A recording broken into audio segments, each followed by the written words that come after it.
several ex-wrestlers at Ohio State University on Tuesday countered allegations that U.S. Rep. Jim Jordan turned a blind eye to alleged abuse of athletes by a former university team doctor decades ago. Some ex-wrestlers from the late 1980s and early 1990s have said in recent weeks they were inappropriately groped by Dr. Richard Strauss during medical exams, and that Strauss participated in odd behavior such as showering with athletes from different teams several times a day.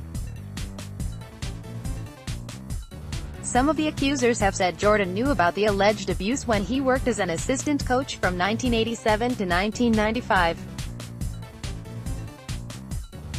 Jordan, founder of the Conservative Freedom Caucus and potential contender for House Speaker, denies that and has said he and other coaches would have reported any alleged abuse brought to their attention. Independent investigators commissioned by the university are reviewing allegations against Strauss by men from 14 sports and are also looking into his work for student health services and at his off-campus medical clinic. Ohio State has said more than 150 former athletes and witnesses have been interviewed so far, and the school has urged anyone with information to contact the investigators from the Seattle-based law firm Perkins Coie. Statements from 14 individuals released by a Virginia public relations firm Tuesday include comments from wrestlers who say they knew nothing of the allegations against Strauss, and those who acknowledge possible issues with the doctor at the focus of an investigation. All backed Jordan's assertion he knew nothing of the alleged abuse when he was an assistant coach.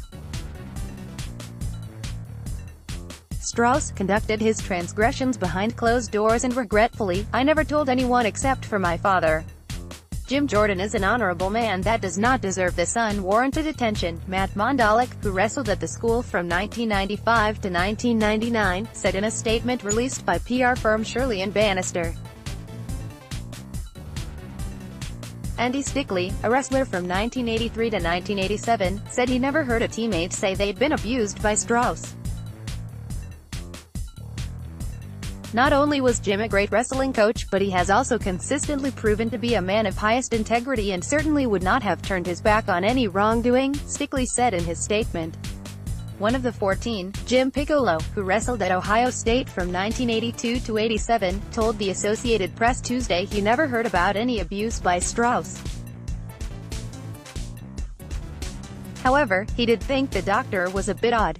The only thing I remember is him showering a lot with different teams, Piccolo said.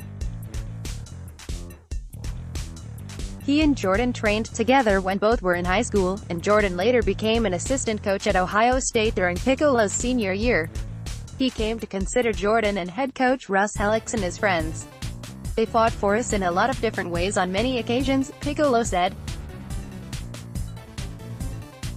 If anyone had acted in that manner toward us, they would have taken action. On Monday, 6 former Ohio State wrestling coaches defended Jordan in a joint statement that said none of them was aware of abuse of wrestlers.